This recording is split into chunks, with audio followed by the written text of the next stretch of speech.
Yes. Here we are, folks. It is the Sports Lounge, number 229. The worst show of the year, Stacking. The worst. Just the absolute worst. It's because you have warts, is that why? I have hemorrhoids, that's why. David Trottenkirk is here, representing the team from the southeast, Jacksonville. Get your hurricane ready, Dolphins. Get ready. Nathan Stacking is here, week one winner of our most bally-abowed pick'em, conference pick'em. Congratulations to you. Thank you. Let's have Charlie Hildebrand.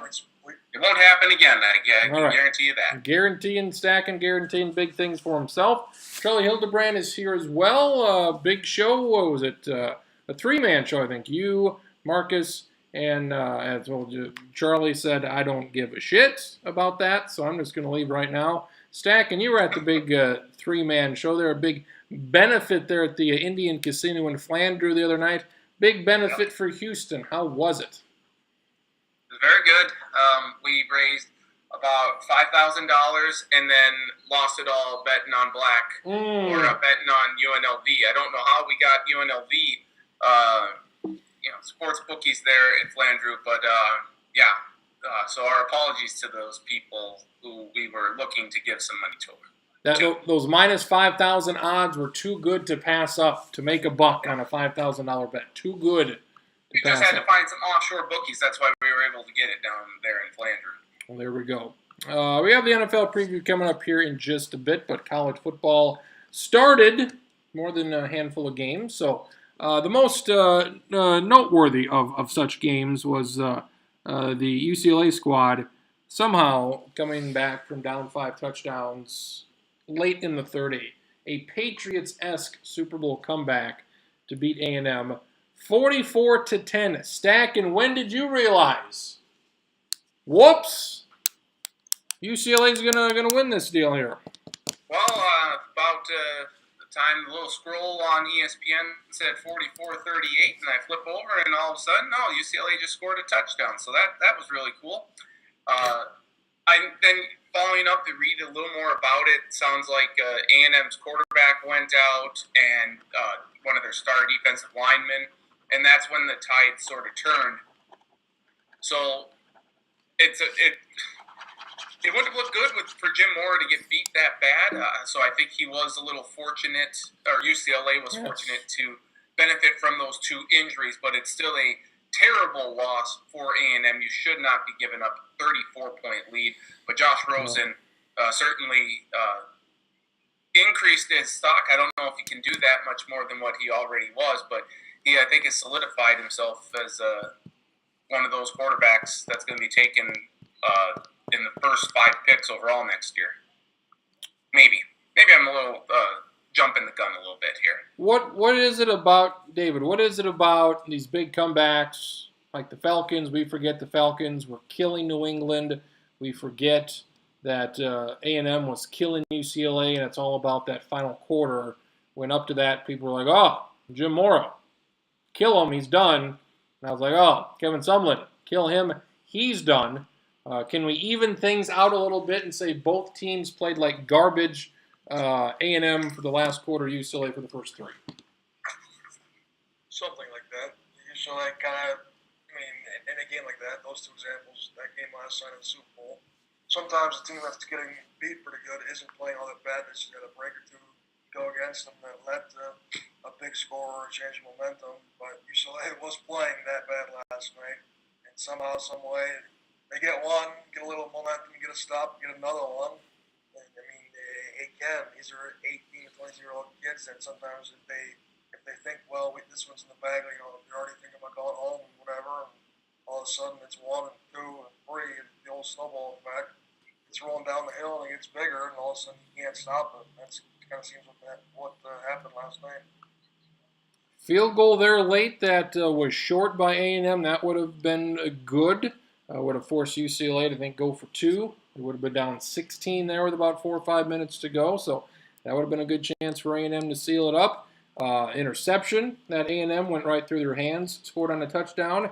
UCLA had a 4-play, 96-some-yard drive. Took them all about, a minute bam, bam, bam, right down the field. So they scored 2 very quickly. They scored 3 more touchdowns. Unbelievable comeback. Stacking the pitchforks are ready for Sumlin. Does he make it? Does he make it through the year? If they have another 8-4 run here, they got Arkansas coming up by the end of the month. They got Alabama week 6 or 7. They should win the majority of these games. I thought, win this one. They go 5-0.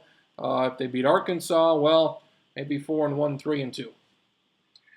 Yeah, I mean, I don't think many people. I mean, I certainly didn't have them winning this game against UCLA, so I think it's more the collapse that has A&M fans certainly up in arms. I would say he probably does survive the season, though.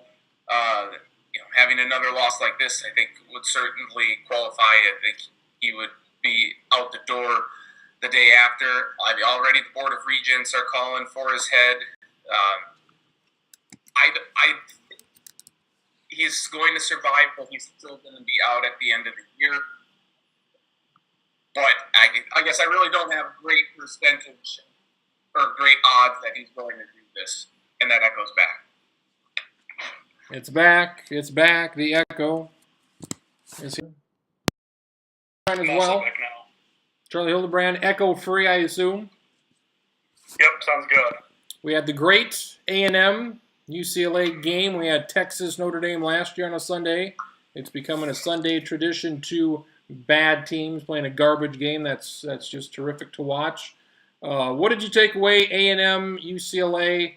What did you take away from that great comeback? Did you stop watching and turn it over to the Virginias to see them?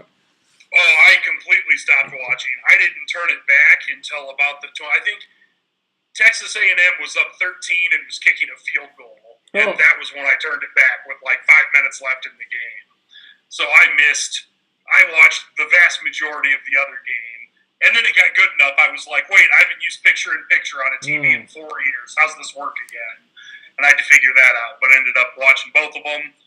I don't know what's been said already. It's possible someone already said this, but basically it's nice that Texas A&M found a way to take their entire season and squeeze it into one game.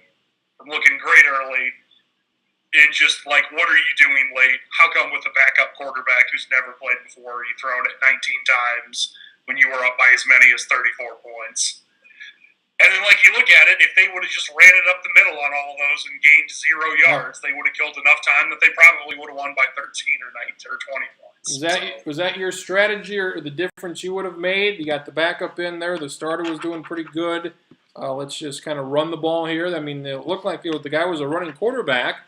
It would have made sense to you're up 4 or 5 touchdowns, keep it on the ground, run clock with a quarter to go. Yeah. Well, yeah, I remember someone saying, and I should say, like, I missed large chunks of this game, so I don't know exactly how it played out. But I think the backup went 3 of 19 passing, and it's just like, I mean, but I saw that people were saying, like, oh, well, UCLA crowded the line of scrimmage to force them to pass. And it's like, well, yeah, they want you to throw it, because if it's not incomplete, the clock stops then. If you run it 3 times and don't gain any yards, but kill 2.5 minutes off the clock and punt it, like, that's not the worst thing to have happen. We then of course we had what was going to be the kind of the talk of the week. Texas, a load blower yet again, down against Maryland, down early. No, they'll come back, and they did come back, and they couldn't get it done there at the end. They lose by 3 scores against a Maryland team who was 6-7 last year. Offense didn't look good. You had the offensive line look like garbage. You had the defense look atrocious. They had a blocked field goal for a touchdown, and then they had a kickoff return. Texas did for a touchdown. What a complete disaster for them, for Baylor, for A&M. Schottenkirk, who had the worst of it here? Because this was garbage all around. Well, the worst loss was Texas. They were 18-point favorite, and looking back, I don't know how they were that big of a favorite, but Tom Herman's debut and played that poorly in basically all facets, and somehow scored 40 points. Like you said, they had a kickoff return. The offense was pretty terrible in the first half.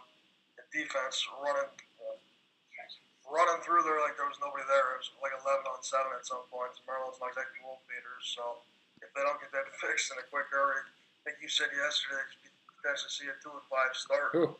Looking at that schedule, it's not all that far fetched, but long term, it's a horrific start. But long term, I think we're going to be okay.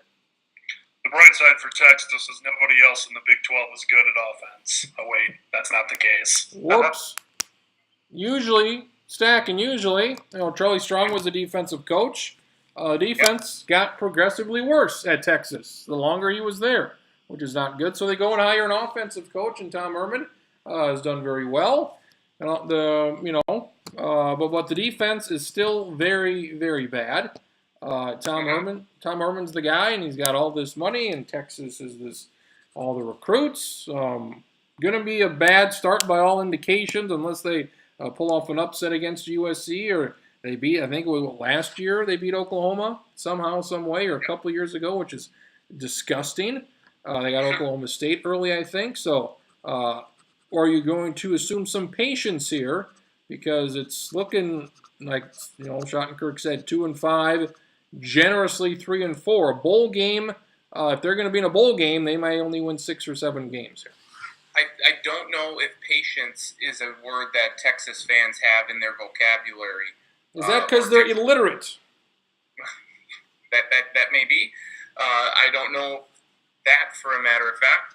Right. But, yeah, I think people, given what happened with Charlie Strong and what Tom Herman did at Houston, they were just expecting a resurrection almost overnight. And I think this one game probably signals to them like, hey, there's still much work that needs to be done. Rome wasn't built in a day, and Texas Longhorn football isn't going to be the program is not going to go under a major transformation in a fortnight. Rome, Georgia, you're referring to in this instance. Yes, Okay. excuse me. Good. Charlie, we've got my GodTech. They're going to be my GodTech squad this year since I have them for 10 goddamn wins. And, of course, I hate Tennessee, so look who the fuck shows up. Tennessee's own, the mayor of Knoxville, Marcus Traxler. Charlie, how do you see this game so far? Tennessee not doing great. GodTech looking decent. They just plowed down a sign. GodTech on the verge of scoring here. I like. Almost took out the marimba too. The what? Marimba. The hell was that? It's like a keyboard. What is the English word for that? Xylophone. They knocked it over? I'm not. That's a band term. That's a band term, That's right? a goddamn big xylophone. I'm pretty sure this is from my marching band days. That does look like either a marimba or a vibraphone. That's a lot of technical talk here, Stacken. It's a lot of Is that what you technical bought talk. your wife for your anniversary, a vibraphone? Oh, God. It's not too late. What do we got? Anniversary? What is it? October 23rd? Oh, when was it? 16th. Not bad. A week off. It's a leap year. Not bad. You're good. Yep. Charlie, what do you think here? GodTech, I think they win this game here. I think you don't want to read too much into just the first half in a game that's tied at 7 as we're watching it, but I feel like Georgia Tech's done enough that I think they're going to be able to move the ball some, and I don't have a lot of faith in Butch Jones as a head coach. He's good at bringing in some guys that are talented, but he seems to not be able to capitalize on the success like he should. And even if I think Paul Johnson, even though he does stuff different, is a pretty good coach, and I think he's just a better coach than Butch Jones is, and they're going to find a way to grind out like a 20-17 win here. That's my call. Champions of life, Tennessee Volunteers under Butch Jones. And we know that when you're the champions of life, you're giving to other people, just like they're going to give this win to Georgia Tech. That's right. Marcus, can we expect any fades from the Yellow Jackets here at the 5? No, because Good. they did just score. Yeah, one yard touchdown plunge. I think that's one good thing about Georgia Tech. When you only throw it 10 or less times a game, the likelihood of throwing shitty fade routes is low. So another advantageous reason to run the triple option. More teams should be running it. More teams should have 16-play, 75-yard, 7-minute drives. That's a good thing. Take up half the quarter. Schottenkirk, who the hell is this Tennessee quarterback? I don't know. I really don't care. The they're down 6-1, a half-game lead. They're not making the playoffs. 6 is, well, goddamn, look at that. Out right there. Stack in the big conference. The big conference had some slow starters. Wisconsin only won by 7 touchdowns, so they started off a little slow. The Indiana squad, hell of a game there by Ohio State. And you had some other notables. The Gopher squad, I mean, they looked tremendous. Their offense scored multiple times in a big win against your Bills. The Bulls. No, it's the Buffalo Bills. It's the Buffalo Bills. Oh, but they didn't have Tyrod Taylor, so that helped. They didn't. Are you concerned, any of these teams concern you? Were you concerned at any point that maybe Indiana was going to pull off a little something here? Could Buffalo? Why would I be concerned about Indiana pulling off a win over Ohio State? I mean, they'd only been 1-58 in their last 59 ranked games against ranked opponents. Also, if Ohio State lost, I had found great pleasure in that because I don't like Ohio State. So, you were fine. Fuck you is more like fuck you, Ohio State. It's a new Stack, and folks, it's a football season. He's in rare form. Stacking, what message board did you find that one on? None. Bisonville, probably. Good. Penn State looked really good against a terrible Akron squad, so that's How did they look really good against a terrible team? Saquon Barkley, 226 total yards, 2 touchdowns. He's really good. Rutgers, it should be noted, scored 14 points against Washington, the Washington squad that I have in the playoffs. That did not impress me very much, Washington. I have a quick Both question. teams here in the playoffs didn't look very good. I have a quick question for Traxler. Traxler, as the resident expert on Rutgers/Butgers, Yes. is only losing 30-14 to a Washington team that made the playoffs. Does this get them off the Butgers schneid, or is it only wins that can get you to stop being called Butgers? They're still buggers because at the end of the day, they're probably still going to be 3-9 at the end of the season. But a good thing for them is that, I mean, this is probably on the list of top 10 upsets in school history, only losing by 16 to the number 4 team in the country. That's got to qualify as an upset, I think. How about this? If they cover the spread more than half their games, you put them in a bowl. I like that. I mean, it won't be in a bowl. It has to be offshore. It has to be an offshore bowl, so you have to send them to the Bahamas or somewhere else, Puerto Rico. No. Rutgers, Kansas, in the demilitarized zone between North and South Korea. I hear Guam's open for business, so that should be fine. Tourism. It's great. It'll be great. Gonna do great things for them. This nuclear war is going to be great. The beaches are going to be glowing in the middle of the night. How did Row the Boat do this offense? Didn't look sharp. Didn't look sharp against the best the MAC can offer, apparently.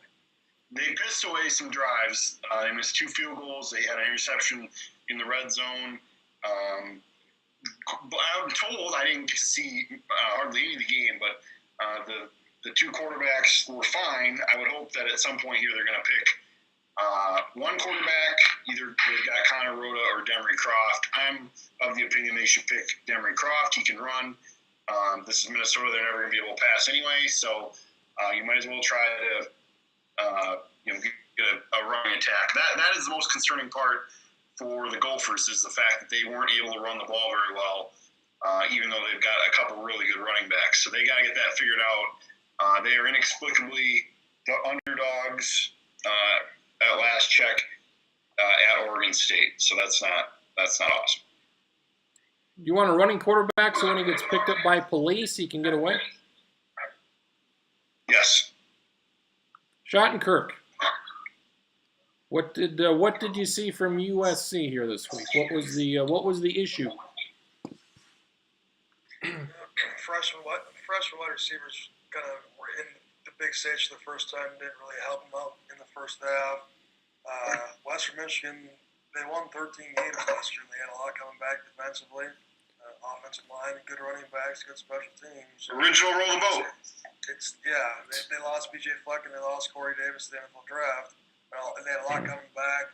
And during the game, I was more upset than I am looking back at the way it played out. And Helton said it post-game, too, and I really didn't buy it when I heard it live, but it does make sense. It was probably good for them, for some of those younger players, to have to show up in the fourth quarter to make plays like they did. And they came through. And end score wasn't indicative of how that game went. I mean, it wasn't an 18-point game for Rod, obviously, but it was nice for them to get a little breathing room for my heart to slowly fall back down. Because like 2 minutes left on the quarter, I was prepared to drive to Fargo and kill Nathan Stackman. Speaking of Schottenkirk's Trojans, did anyone see the thing? I think it was on CNN, the unfortunate headlines next to each other, where it said, like, blind USC player plays in game, and then right below it, it says college football team loses 98-0. I like that. Not the same game. Not the same game, but could have been. Could have been the same game. There was a game. Alabama played Florida State. I guess it was kind of a stinker. Florida State gave the ball to Alabama inside the 10 2 times. That's never great. If it wasn't for that, they fucking would have been probably 10-7. Charlie, seems like Alabama just plays these shit games. I got an echo like you wouldn't believe. There we go. Oh.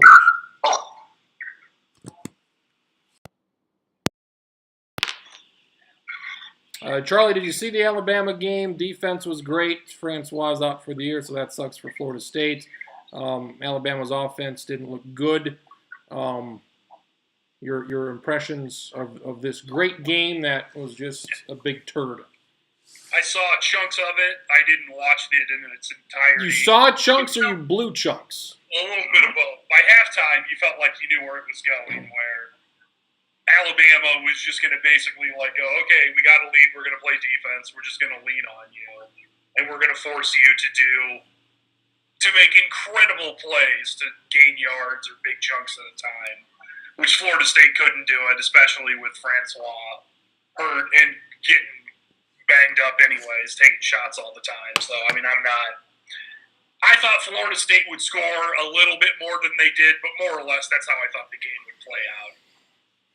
Does this make what Clemson did the last 2 years more impressive? Scoring 70 points on them? Yeah, I mean, I think if you look at the game, and I like didn't get to watch every minute of it, but, I mean, they just sort of bludgeoned Florida State the way they do with a lot of teams, defense, special teams, and didn't need a ton of offense, got the job done. Considering they did that to the number 3 team in the country, still impressive. Just pretty incredible what they did. And it's just so incredibly hard if you run a traditional offense. And the echo's back.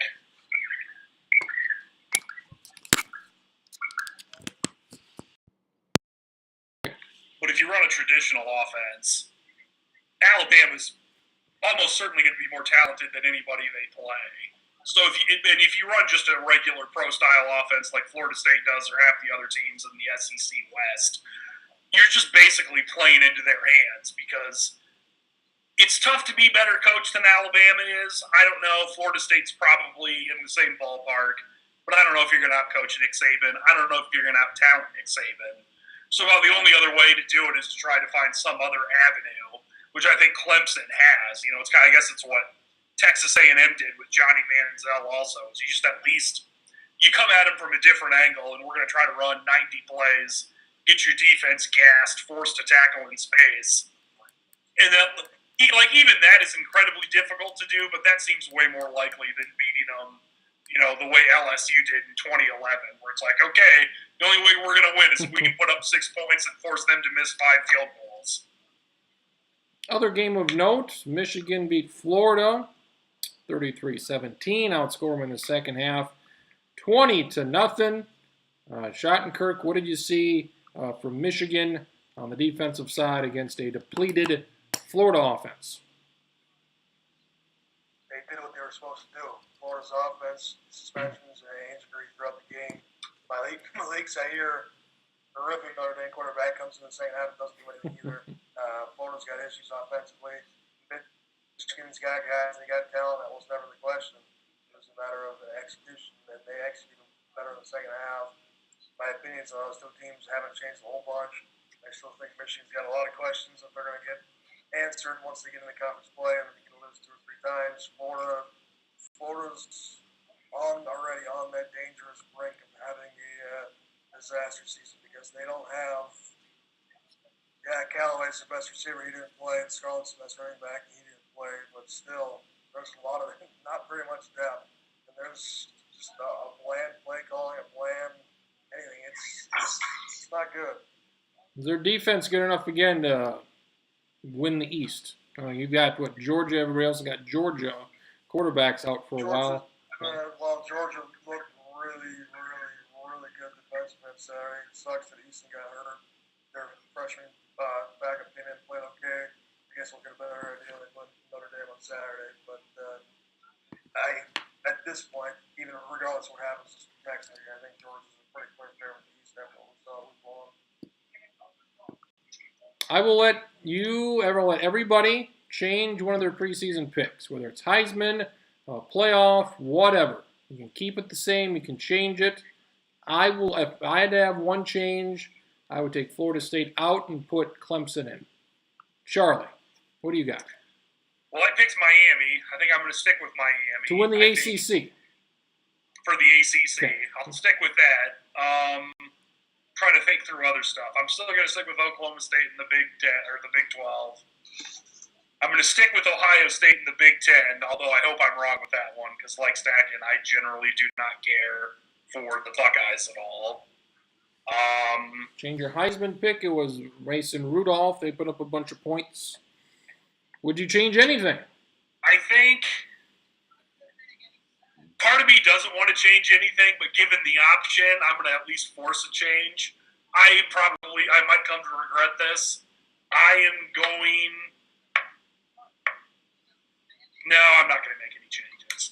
I came this close to being like, you know what? Stanford, playoffs. But I'm sticking with USC. I'm going to make that pick. I'm going to take Florida State out, and I'm going to put Stanford in the playoff. So Stanford wins that conference, makes the playoffs. Stacken, you've got two Pac-12s in there.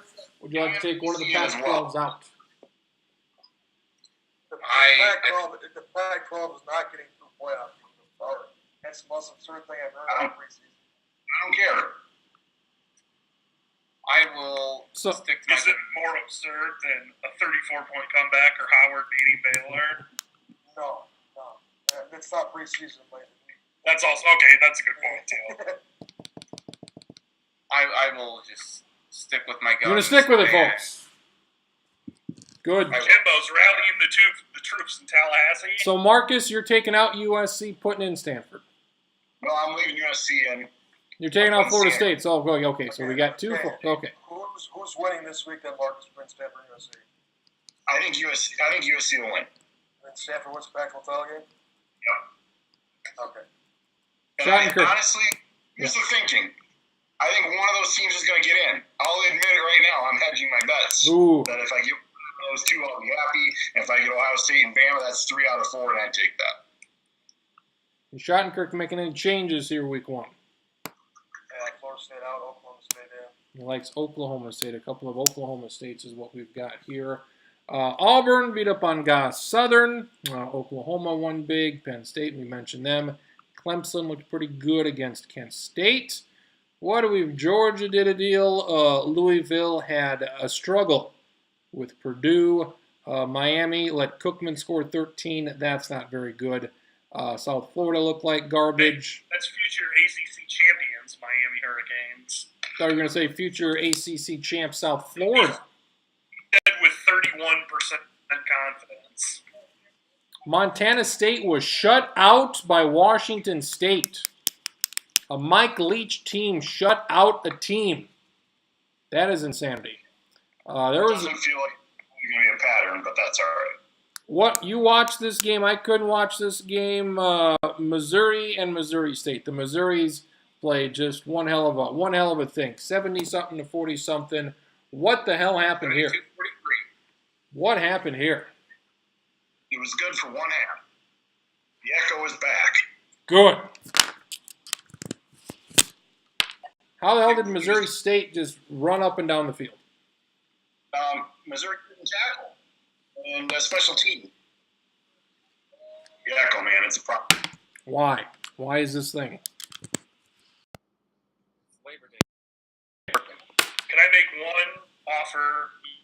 guys can turn this down if you want, but based off last year Texas Notre Dame, this year Texas blowing it, and people always saying Texas is back when they're not, and the echo always comes back. Can we just say Texas is back when the echo's on? I like that. Or is that too far? I'll probably forget to do it, but I like the idea. Yeah. That's fine. I agree with that. Also, at Iowa, Wyoming, there's probably a special place in hell for people that watch this game. That's not good. Well, I got a front row seat in hell, man. I'm sorry. That was That game was good, and it was not. Josh Allen. He was awfully impressive there. So yeah, he's going to be good. Stacking, Youngstown State. Yeah. Nearly took down Pitt. How This close is was this? back-to-back years now. This is back-to-back years. I've nearly called the shot, and the teams just can't get it done. Close, I Stacking. know. No points for getting Fucking close. horseshoes.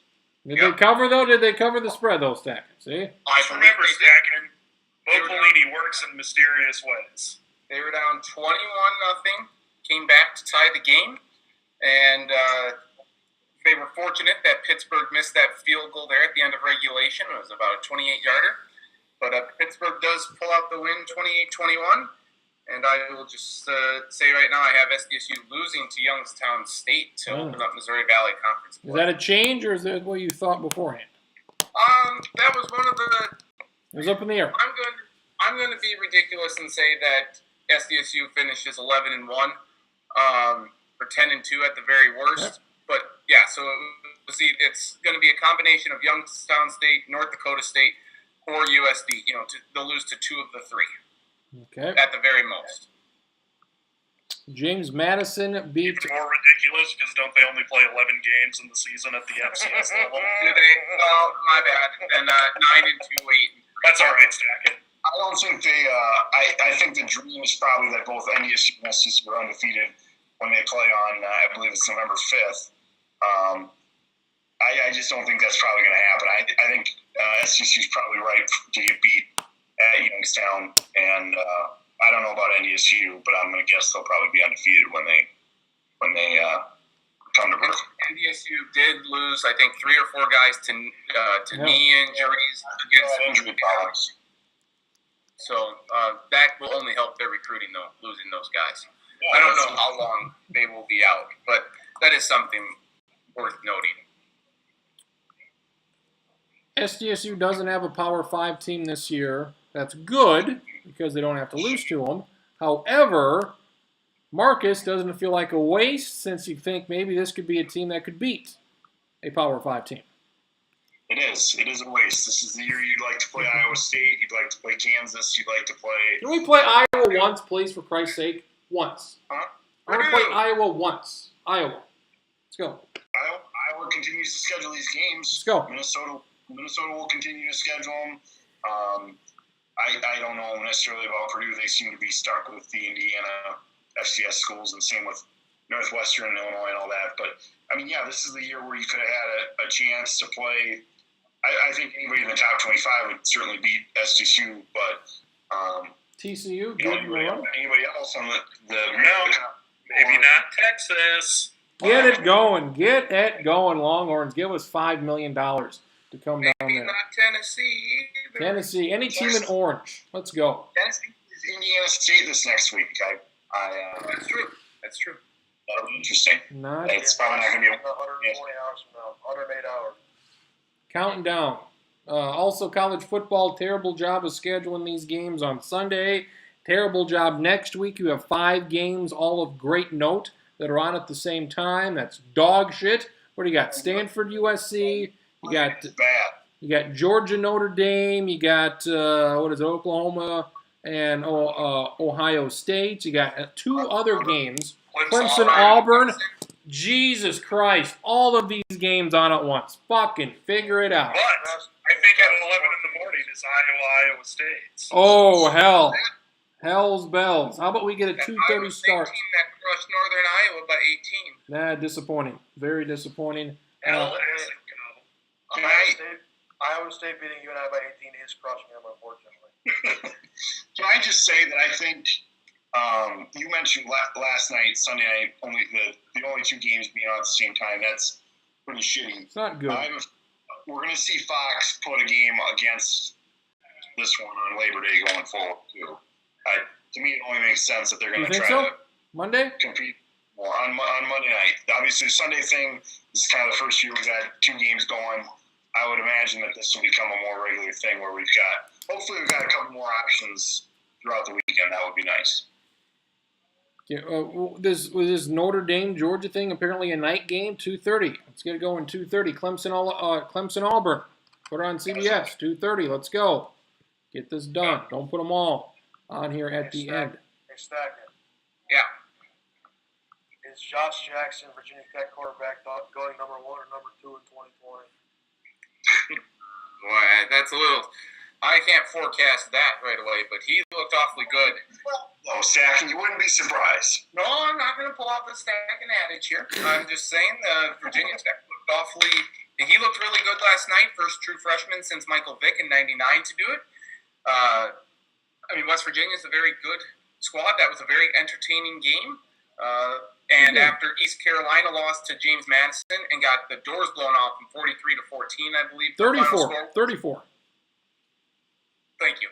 34. I feel really good about Virginia Tech being able to avoid a disaster against the Pirates this year. Quick side note, they just had a commercial on TV. It's the Sony PlayStation commercial where they've got Urban Meyer, Jim Harbaugh, and Deshaun Watson, and Nick Bosa, and I think Derrick Henry. If they're not bringing back the college football video game with commercials like that, they're just being dicks and trolling everyone right now.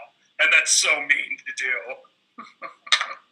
Charlie, what happened here with, do you see Nebraska at all?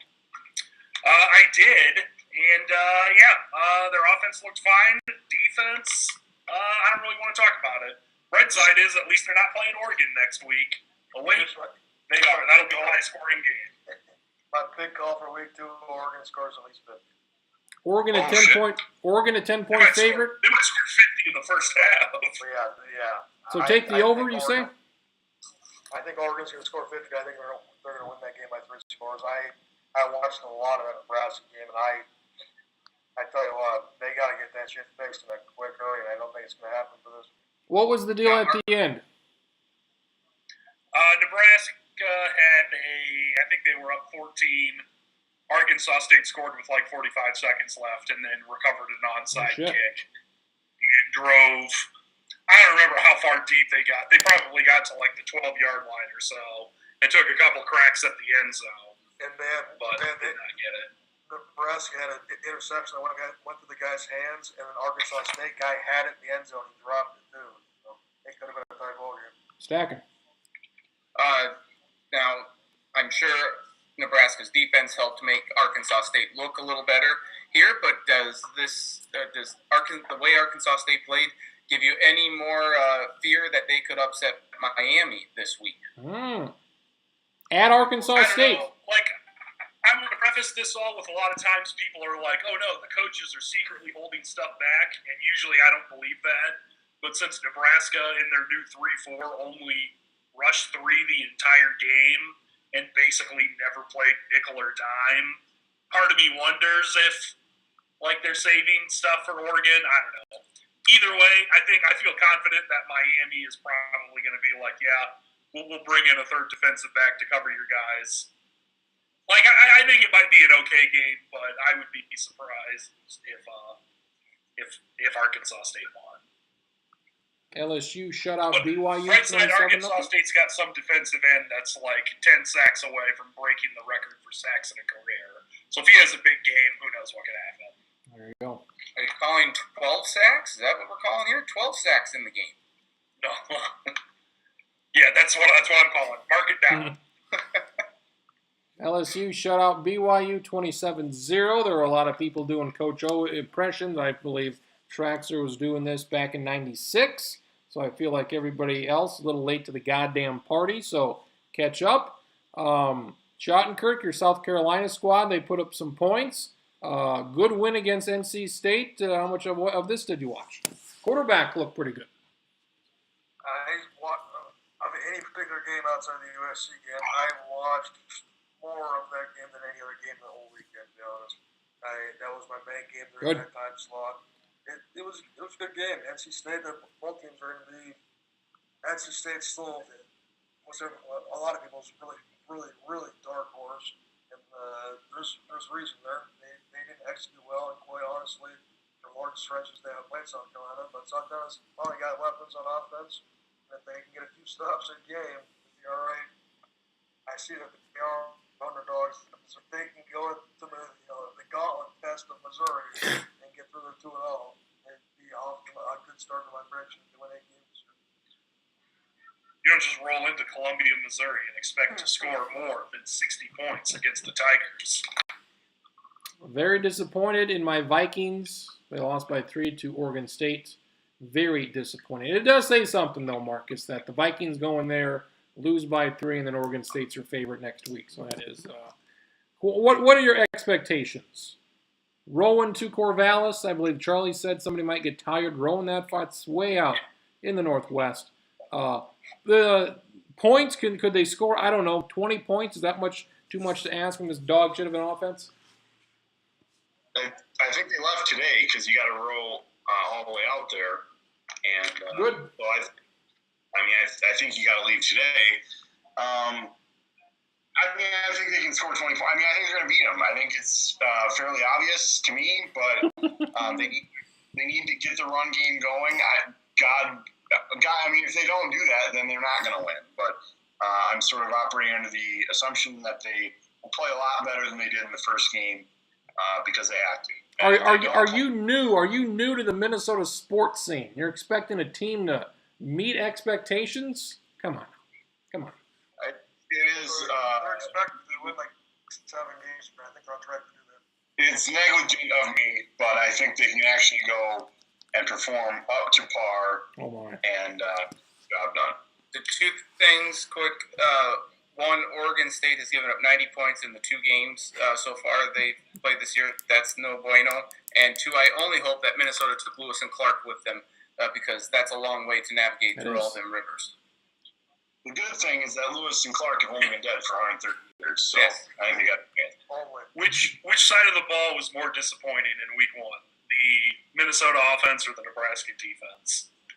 I'll put a wild card to the USC defense. The sad thing is, Gopher football's only been dead for about 90 years. So that's not bad. Won the national 1960. Hey, when are we going back, folks? 1960, post WW2. Was college football even integrated back then? Who can say for sure?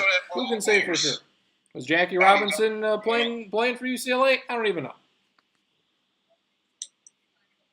Let's see. We need this is a horrible observation, but we, as a college football diehard fan, I desperately want Sam Ponder back on ESPN's college football coverage. This new gal's just awful. Who's the new gal here? Maria Taylor. She covered the NCAA women's tournament. This is back. She was pregnant. What did you say? This is back. Good enough. Echo.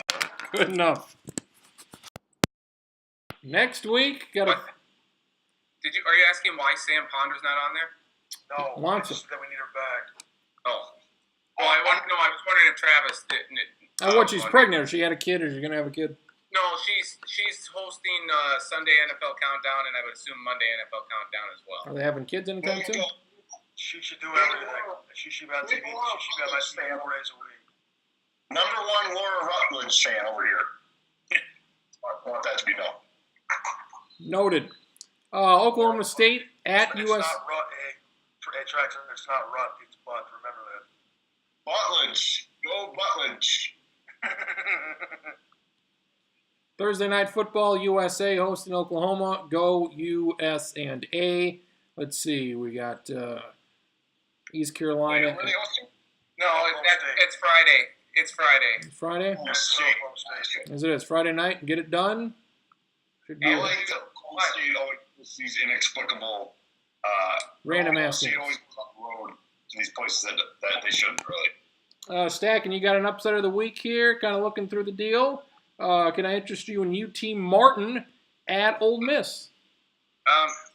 You can, but I won't take it. How about this for you? Fresh off that win I'm calling.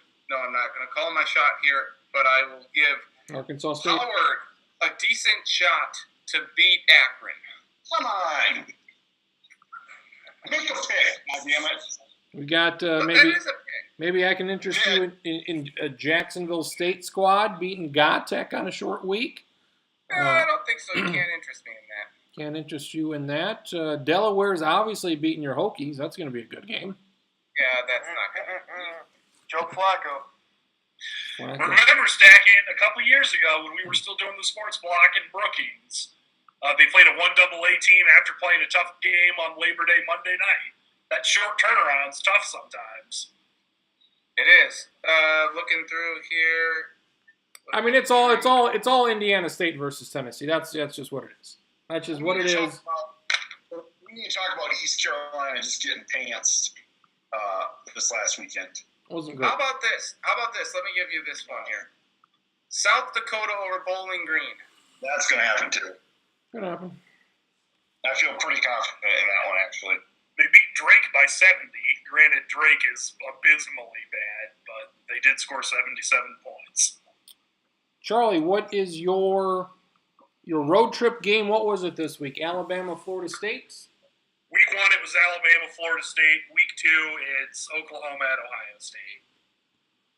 It would have been when I had a different one at first, and that's the alternate one on the list until I decided, let's make this even tougher and not pick any rematches of games last year. So originally it was Georgia at Notre Dame. But since I couldn't have Oklahoma State, I was like, well, if I'm not doing that, then let's take Ohio State and Oklahoma. So interesting that after Kirk Herbstreit talked about how Indiana had the best quarterback and receiver the Buckeyes had seen all year, we'll see if Baker Mayfield can live up to the lofty standards of the Indiana offense 2 weeks later. What a statement. What a goddamn statement. No late games. Saturday we have a good host of games. I'm looking forward to it here. Minnesota, Oregon State on FS1. That's going to be all. Oregon State's up to -2. That's ridiculous. BYU, Utah, ESPN2. Got Boise State at Washington State. All types of fun on the big game. Day. It's going to take about 5 hours to warm up, but it's going to be a good TV day on Saturday. It's going to be a good one. So yeah, nothing early. You're saying early is a bit short. Is what you got? I mean, if Iowa is our highlight, that's not a good sign. We got CBS game, TSU at Arkansas. No, that's not. No. Wake Forest at Boston College at noon. Hey, if you want to see Wake Forest win without scoring any touchdowns, this is the game to do it. I think Arkansas State, Miami at 2:30 ESPNU. That could be something. Pitt at Penn State. Let me get in on that. Yeah, early. Probably is Louisville at North Carolina at 11. There you go. So sleep in. Cincinnati at Michigan. See Michigan kill some Bearcats. So that'll be a lot of fun. Week 1 of college football. Pretty goddamn fun week 1. A good season. Now we get to the bad part, Stacking. The NFL. It's going to start. What's the countdown here? What do we got? 72 hours or so? 70 hours? What's the math on this? 3 days away? No. We are at 70 hours? 7:30, so we're at 70 and a half hours. 70 and a half hours. Hopefully labor does not take that long for the misses. Let's get to the real. No, let's get to Mr. Schottenkirk made a blasphemous statement last week. Your interest in the NFL, where has it gone and why has it gone there? It's gone straight down the tubes for the most part. If I wasn't in so many fantasy leagues, I don't think I'd pay attention to it as closely as I do anymore outside of a few teams. College football is definitely more entertaining to watch. Saturday proved that, or this weekend proved that. The games more diverse types of offense being played, more passion, more everything, more pageantry. The same teams generally are good. I like the NFL. The same teams are generally pretty good, but I just like the college product a lot better. And just to get my picks out of the way, because I absolutely hate doing NFL preview shows now. It's one of my playoff teams. I'll literally all go through. Hold on, you guys can talk about. Hold on. Let's go to our own Andy Rooney, Mr. Traxler, as well. The lack of interest in the National Football League. I think we've all kind of stated it's not so hot, anymore. So what do you make it? Similar to Nazis in 1946, the best is gone. So. Yeah, the record I'm at an all-time low here. You are as well. Yes, absolutely. I watched a minimal amount of preseason, and especially minimal amount of the Vikings preseason. It's still my favorite team. I'll probably still watch a lot of the games, but I mean, I'm still going to watch a fair amount. I'm not going to necessarily dismiss that, but as far as knowing enough about all 32 teams, that's pretty low. You mentioned today you got some quarterbacks that are playing on Sunday. Next back again. For God's sake, go. Okay. It's still there. Texas is still there. Oh, you got it now. You got it. Okay. I didn't do nothing. Okay. Well, I just don't care. I mean, I think my NFL preview is the Patriots in the AFC, like 3 teams in the NFC. The Vikings will be 8-8, 7-9. I don't really care other than that. I just picked my fantasy team last night. I will watch for that. I'm eager to be in this mega pick'em that's going to have 80,000 games every week, so that's going to be good. But other than that, I mean, it's just I don't care. I'll watch the Sunday night game. If I'm free, I'll probably watch the Monday night game, and that will probably be the extent of it. Stacking, it's an epidemic. What is going on? We can't hear Stacking. Son of a bitch. I didn't really give you a reason. I mean, I think the quality of play is taking a hit. I mean, I think you can just kind of look at the quarterbacks that are out there and just kind of say, well, that's not ideal. You don't have – I mean, I think the concussions and that sort of thing is turning some people away more so than maybe whether or not a certain former Super Bowl quarterback is taking a knee on the sideline. And just the hypocrisy of that. You've got the NFL that can't get out of the way of its own dick. So it's just really annoying. And can we go back to something that I said a couple of years ago? Like, the NFL will not exist in our lifetimes. and are we not seeing a trend of people getting more and more frustrated about the stupidity that the NFL is? I think it'll still be around. It's started already, boys. It's not going to be around in 20, 25 years. It's not. Mr. Stacking, can we hear you? I don't know. Can you hear me? Is this Papa John's? What is this, Papa? The Vikings haven't even played yet for Jax. This is Nope. really Straight up Jax. good job. Keep it local. It's an epidemic, as I was talking there. And do you see this among your fellow folk, or not? I would say the interest is probably about the same. No one in my immediate family is as big of a diehard football fan as I am, so I think they are, routinely interested in the Vikings. Got Tech boys, get up. But Yeah. as for me, and I think Marcus was stating it earlier as well, I think between the hypocrisy of the national anthem, maybe where the game's going in terms of how they're playing, all these illegal hits is kind of ridiculous. Like this investigation into Ezekiel Elliott. Ezekiel Elliott, decisions like this, it just doesn't make them look very good and look competent. So, yeah, I would say my interest in this season is low. I pay attention to it all, but in terms of watching the games, really, I don't have a huge interest apart from the Vikings and from flipping it over to Red Zone then during the afternoon to just see how the other games are doing, check how fantasy's going. I'll watch Sunday Night Football, maybe some Monday Night Football in there, but otherwise, yeah, my overall interest in watching the games is fairly minimal. I've got a site that I think that you'll like. Pro Football Talk? It's called Pro Football Talk. They talk about the football. Pro Football Talk. There we go. Charlie, Mike Morris and Jack Dad. can I throw out another theory? Is that throw possible? out a theory. Is it anything have to do with the flooding? No. Okay. I think it probably doesn't help the NFL, I think it's good to maybe get it in moderation. The fact that we've got shows dedicated to the NFL 365 days out of the year, I realize that there's certainly some demand for it, but we just see this sort of proliferation of all this content about the NFL, and I'm not interested in it 365 days out of the year. I mean, I'm interested in it now until the Super Bowl, and then about a week before the draft, and that's it. So I don't think that helps when you're just sort of omnipresent all the time. I think you sort of hurt your case of maybe ramping it up. You can't be up all the time. I saw somebody tweet about how the NFL will probably try to make this cut down day thing that they just had on Saturday into an event going forward. It's like, don't. That's a terrible idea because you're trying to stretch the whole product as thin as you can go. And I think the product itself is starting to become a little overworked. And I think also, if you're somebody who watches football and you're watching the NFL specifically, you see the same 12 ads for 6 months or however long. You see all these delays for instant replays, and they can't get the goddamn rules right, like Sacken mentioned.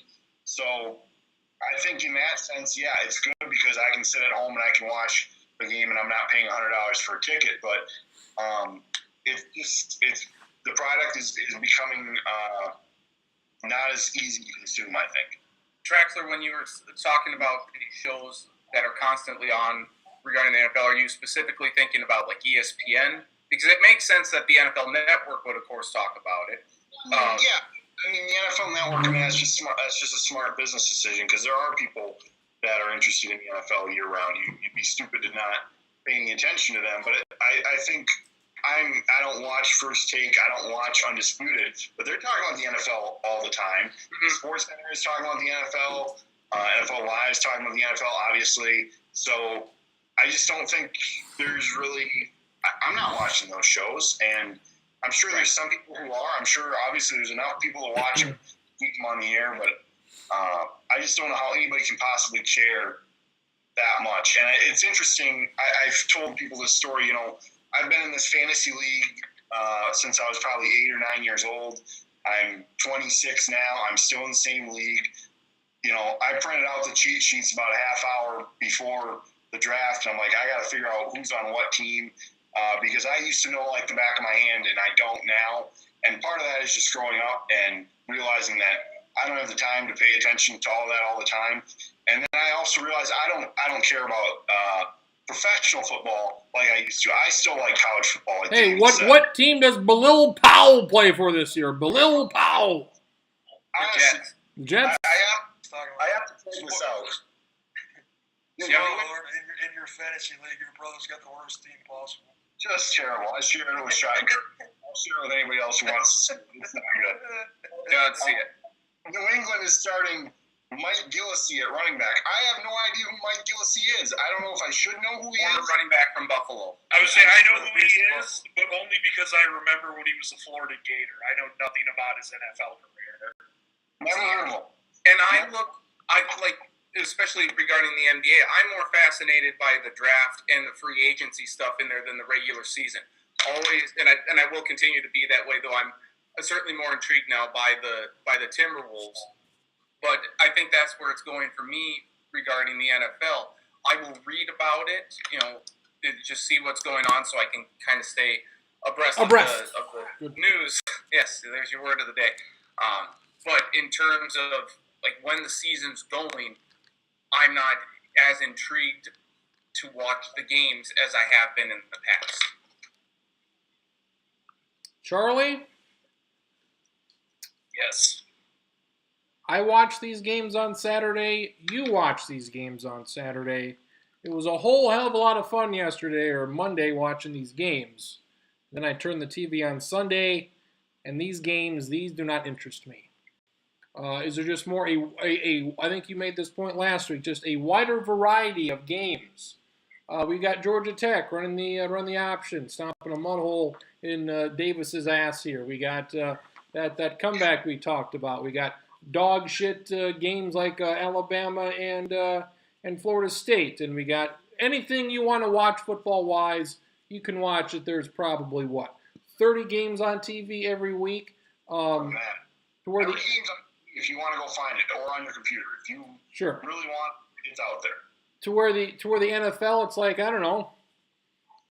I mean, is just not this Giants Cowboys game coming up Sunday night. I don't give a shit about this at all. How do you feel about? Every year. I feel like the football I get on Saturday is more intriguing and more entertaining than this dog shit on Sunday. Charlie, are you still here? We're efforting. C. Hildebrand. Internet issues. Anybody wanna point to that the Saturday? I mean, it's just I'll take it. take it. I mean, the first game is Chiefs Patriots. Why I was talking to Stacken, and I always like to look at the first game and what it's going to be, and I'm like, if you want to get my fucking attention, make it Falcons Patriots. They had that choice. They said nope, we'll save that for later in the year, which is fine. But Falcons Patriots, I'd watch that. Why not? They did Broncos Panthers. Broncos Panthers last year? Yeah, and they said I think it was a disservice. That was Why? like some. I don't know. That's the bullshit excuse. If they play it week 1, they play it week 4, they play it week 10, whatever. And don't you think it also kind of hinders the Falcons if you have that option? That's fine. I mean, if it's a possibility that you would be playing the Patriots week 1 of the regular season, Beat them. because you're going to have all these questions now coming up until they play them. Let's see what week is it here? Week 8, October 22nd. So you're going to have all this talk about, remember when they blew that lead to the Patriots? Whereas if they had it week 1, you could. I mean, it might come up at various times throughout the regular season, but it wouldn't be they're hitting you over on the head, every goddamn day. Charlie, did you hear Marcus? Yeah. The only regular season game from last year that doesn't involve the Vikings that I remember was the Cardinals and the Seahawks damn near playing. Was it 9-9 or what was it? 6-6. 6-6. One of the worst games you could possibly have, and that's the only one I cared about, just because it was bad and it was awesome. I love it. So the rest of those, they had 255 other regular season games, and all those can go to hell because that was the only game that was worth the damn. Charlie, did you hear my point I was trying to make there? I did, and then I was just adding on to it. I don't know at what point. I guess you didn't hear anything. I didn't hear anything before I cut out. Which is, I think, the thing I've always liked more about college football is there's just more variety of everything, and it's not just the offenses. I mean, the offense is probably the easiest thing to latch on to, but there's more variety in defenses. There's more personality amongst head coaches and everything. It is basically like a microcosm of the NFL in college football. Is like the NFL is like, it's 3rd and 3. We called the play we had seen on tape all week that the defense runs. It wasn't open. We threw it away and punted to live another day. And that's like the microcosm of the NFL, where college football is like, we called in a play, quarterback didn't hear it, snapped it, made a defensive tackle miss, threw across his body sideways, dumb pass he shouldn't have thrown, but our 4-star receiver, that 6'5", jumped up and caught it and scored. And none of it should have worked, but it did. And you just get more of that. I think chaos isn't always good, but chaos is good in college football, and it's much more chaotic than the NFL, which is just like the final 2 minutes of the noon games on Red Zone are fun, but it's just so much more to like. I don't know. There's a lot of times it seems like in the NFL that like 20 of the It's teams, fixed. or 25 of the teams, just vary on running 8 different plays, and that's all they do.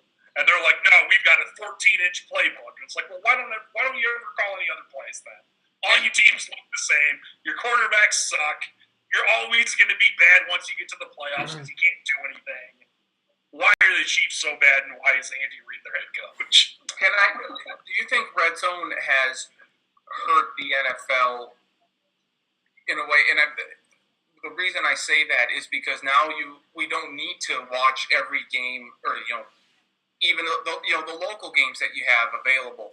We don't need to watch just that one because we can watch bits and pieces of 10 or 12 or 10 games going on at the same time. While yes, that's very good because gives us an option to see all these games. Do you think that hurts the product at all in any sort of way? Like, people know that they don't need to, as I said, watch the local. They're not a games on fan of local maybe they're not a television, fan of watch one all team. of They're a them. fan of everything. Maybe. Yeah.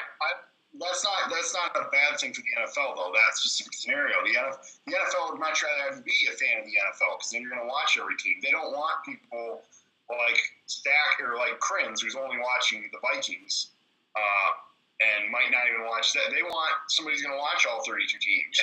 They want all of us when we were 15 years old and would try to watch everything. I think Red Zone is just a little bit more proof. You're just stretching out. I think there's got to be a finite number of fans out there for the NFL, and I think you're just stretching them out. I don't think you're I don't see what fans they're getting that are new. Who are the new fans the NFL is getting? You look at like the NBA. I mean, they're adding new fans at every moment because I know who they're adding. Kids of Nate Weck, that's who they're adding. I don't even want to talk about that. It's I mean, I think that's a bigger thing. I think who are the stars in the NFL? You got like 10 guys that are, truly huge stars, and everybody else is just kind of in a pile of shit. Well, you make a good point, though, Traxler. I mean, the NFL. Charlie, frozen in time. Nope. Come back. Yep. He's No, gone. I think he's frozen.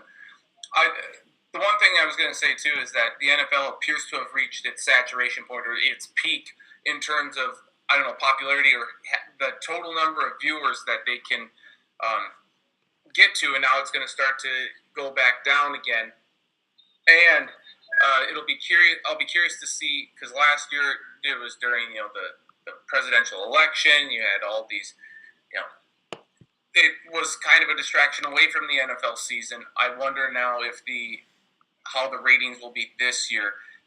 If early on they struggle, it's a bad sign for the NFL. All right, Schottenkirk, you said 20 years or so, 30 years, no more NFL. When will we start to see then more people watch something else? NFL will not be number one in ratings at that point. It's going to be a while, yeah. I'd say at least 6, 8, 10 years. It's still going to be a ratings juggernaut. Super Bowl is still going to be the most talked about new event for quite a while, but it's not anything to do with the current product, in my opinion. It's about the youth levels. And I know a lot of people vehemently disagree with me about the youth levels not really mattering, but the less and less people that are playing youth football, the less and less, the more watered down the product's going to get at the college level, at the NFL level. If the colleges truly want to become get their athletes paid, that's going to change the dynamic of the NFL too. A lot more than people want to talk about. I'm very confident. It's not the NFL as we know it. There's still going to be a professional football league of something, but it's not going to be the juggernaut that the NFL is. It's going to fall off a cliff sooner or later. Charlie, not here. Stacken or Marcus, are you on board with Schottenkirk's prediction? I mean, I agree with David. I think the fact that you've got at the youth levels, I haven't seen any hard numbers, but I'm almost positive that we see less. We've got less kids playing Pop Warner, less kids playing junior high. I know that there's less kids playing high school football nationally. So, to me, that's sort of less fans you inherently have going forward. And when you connect all the people, the families and people around those people that are probably going to be less likely to watch football as well. I mean, I just think they're in trouble. And where do you see the change? Where do you see the dynamic change in the game that's going to keep it around? Because I haven't seen it. Safer helmets, that sort of thing, better tackling, that's not going to do it. It has to be something else. You got to do something bigger, more drastic. You have to change the game the way we know it. And I think, honestly, one thing would probably be taking the helmets away, because we've talked about how you wouldn't have guys hitting each other like this if they were not wearing helmets. So, to me, that's a change that might stifle this, and you're going to end up with a different game. Are we going to look back at the collapse of Freeman and say that was the starting point? I think there's no doubt that people are going to look at this former powerhouse that should have a football team and say they were ahead of it for everybody else. How does this then affect the colleges then? Do they see the same effect of this? And College already has some pretty poor games. Like, yes, we saw some really great games this weekend, but you also have the likes of USC kicking the shit out of Drake by 70. I would imagine then you would see fewer colleges having football programs, and I think you're going to see the NFL kind of collapse. I would say college is going to falter a little bit as well. I think the NFL is going to be. I mean, I think it's going to be around for forever. That's my deal on that. Schottenkirk, your picks. You got. Give me some division. AFC first. Go east, north, southwest. East, north, southwest. Just division winners. Yeah. Winning the East, the Patriots. Winning the North, the Steelers. The South, Tennessee, and the West, Oakland.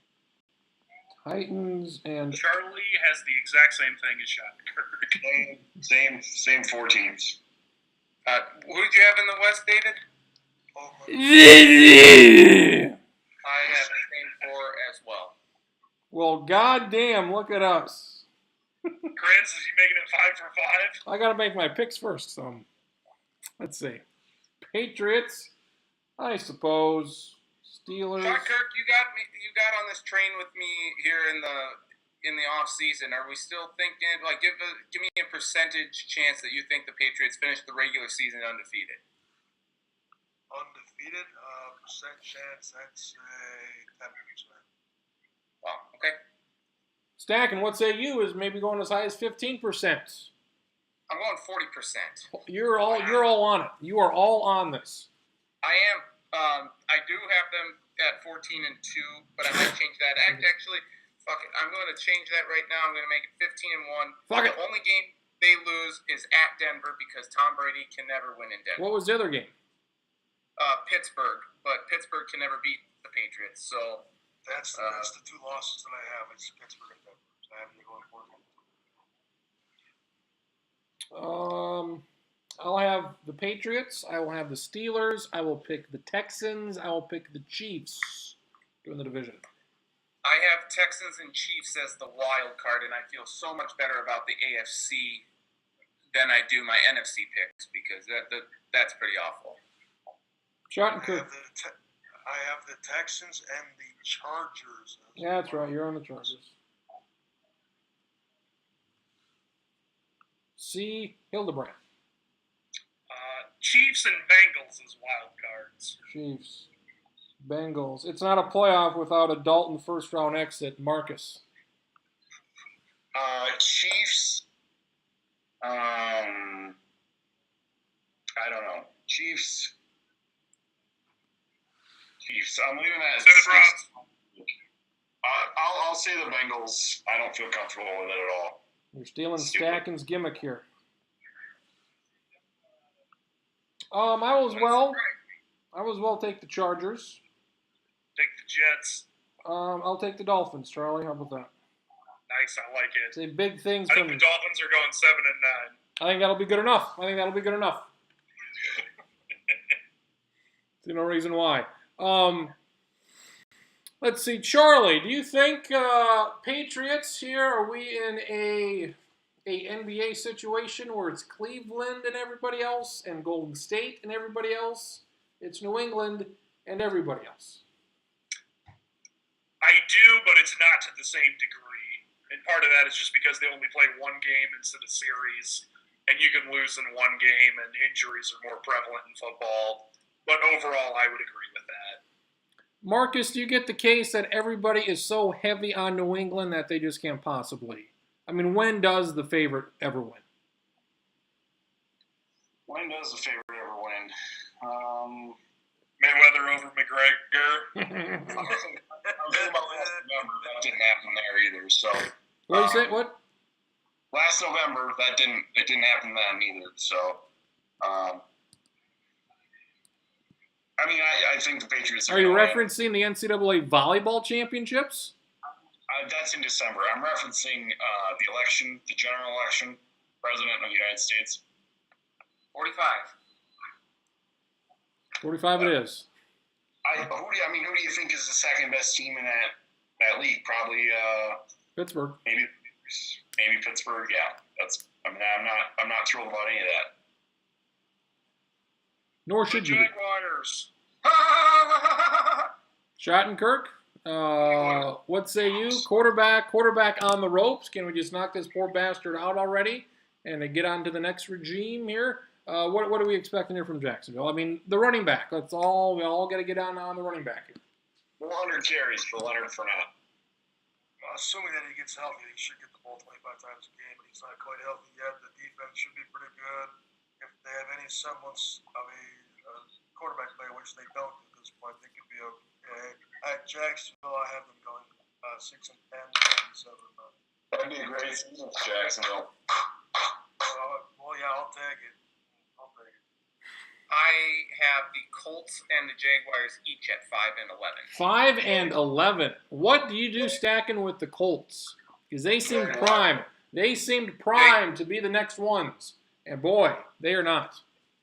To be the next one's what?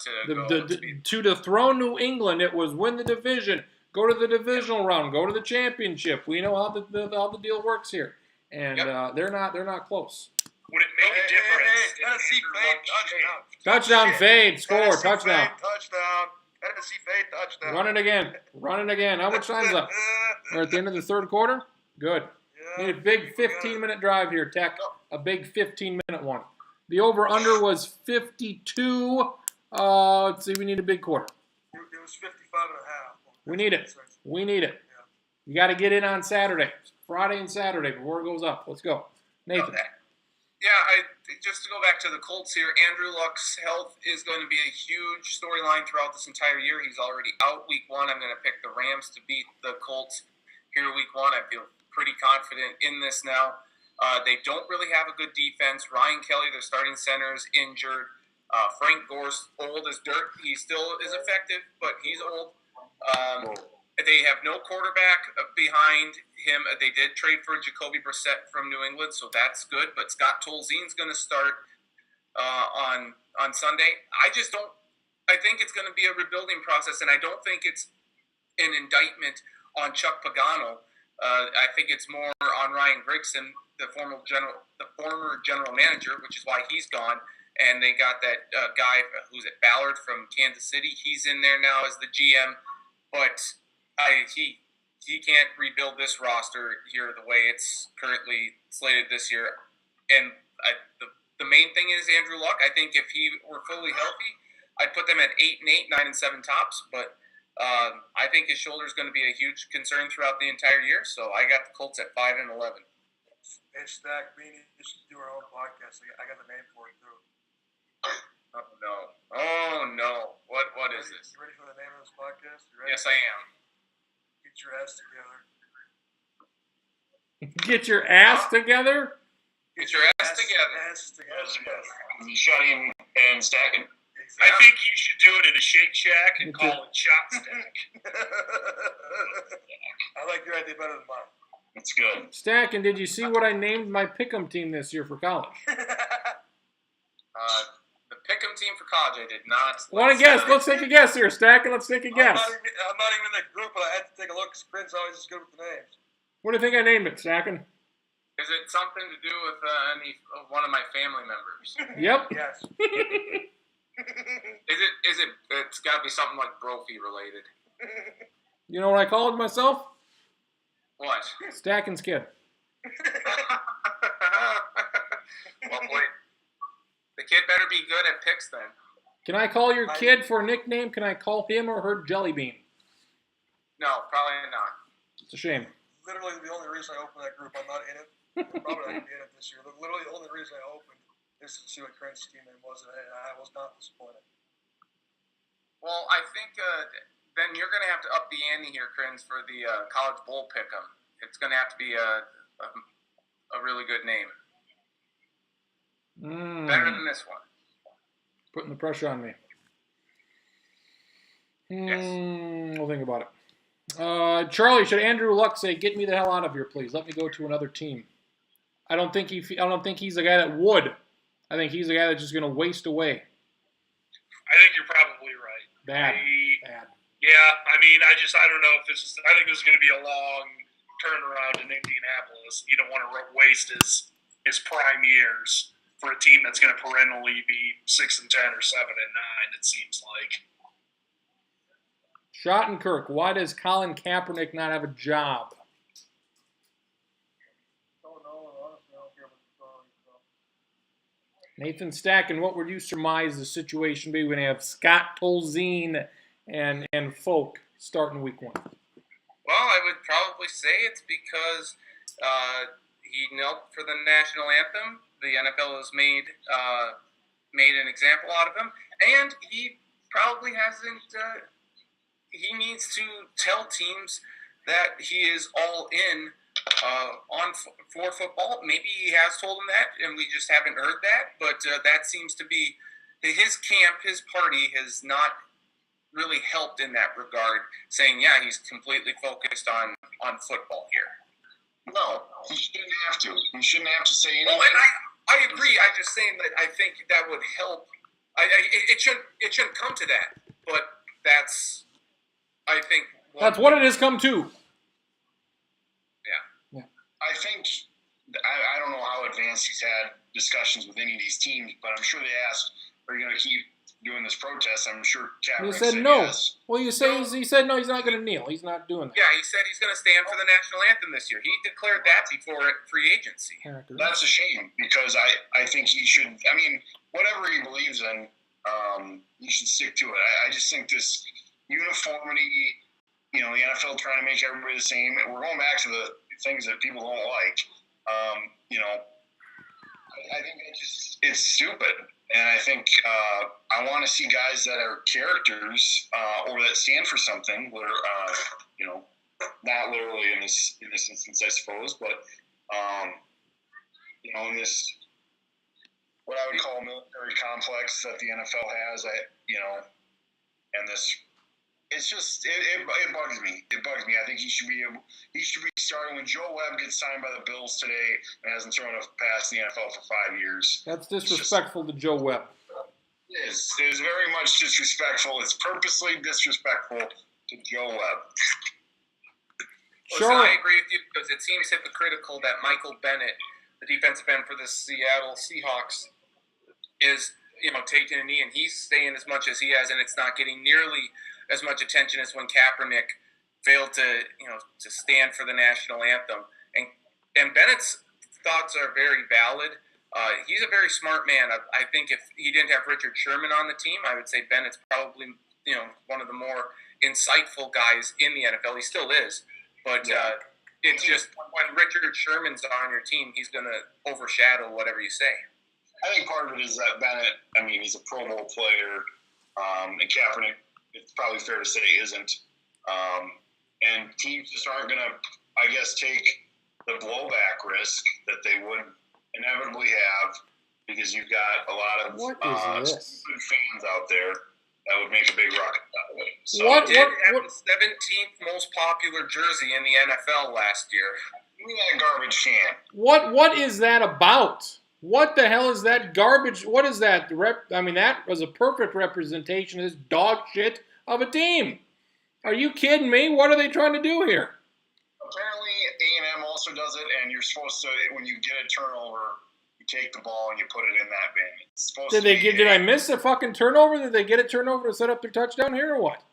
You had one in the first half. Well, fuck, we're starting the fourth quarter. I don't see the four horsemen coming up here, so goddamn. They did just fumble, by the way. Boom, and slam dunk it in the trash can. What dog shit. Champions of life, goddammit. Yeah, let's run this goddamn ball down their throat, 2005 West Central style, and see what happens. Charlie, will Kaepernick ever sign with another team ever? I don't think he does. NFL team. I don't know. 3 weeks ago, I would have said, yeah, I'm starting to lean towards no. I don't know. I think I don't know. It's an odd situation. Quite frankly, I don't care in the first place. So, I don't know. We'll see what happens. This better not be holding. God damn it. Charlie, your NFC picks: East, North, South, and then West. Let's see. East, I got the Cowboys. North, I have Stackins of Green Bay Packers. South, Hard Knocks Bump, Almonds, Tampa Bay Buccaneers. And in the West, I have the Seahawks. The dentist, what do you have? What was that, a pass? Was that a pass? What was this? Pass right there. Boom, suck on something hard, Knoxville. Suck on something hard. Suck on it. Boom. Bam. Dentist, what do you got? I got the Giants, and I got the Packers, and I got the Seahawks, and I have the Falcons. Jelly Bean Bryant, what do you got? Can only assume you're talking about me. So here we go. Yes. I have the Seahawks winning the West, the Packers winning the North, the Falcons winning the South, and the Giants winning the East. Why not the Cowboys? Because they lost a lot of pieces on their defense last year. Assuming Ezekiel Elliott can play at the start of the regular season, or doesn't get suspended at all, that certainly gives a big boost to the Cowboys. But I think defenses will figure him out a little bit more. Get in. Touchdown, suck it. And I see Dallas taking a step back this year. Ezekiel Elliott getting suspended, assuming it sticks, is the best thing that ever happened to the Cowboys. Because they can win 4 games without him, and then he'll be fresh longer in the season, man. Take Charlie Hildebrand, folks. So says Hildebrand. That Giants Cowboys game, my God, the new U.S.-Germany rivalry, for Christ's sake. Schottenkirk, any changes from what these other folk have saw? Cowboys-Giants, who do you like? I got the Giants winning the division. I got the Giants in the East, Packers in the North, Bucks in the South, and Seahawks in the West. And just to wrap this up, I'm going to go through the rest of my picks and hang up because fucking Tennessee's pissed me off again. NFC title game, the Giants over the Packers. That's right, the Giants over the Packers. Giants go to the Super Bowl. For that. AFC. Over the Patriots. Who? Fuck.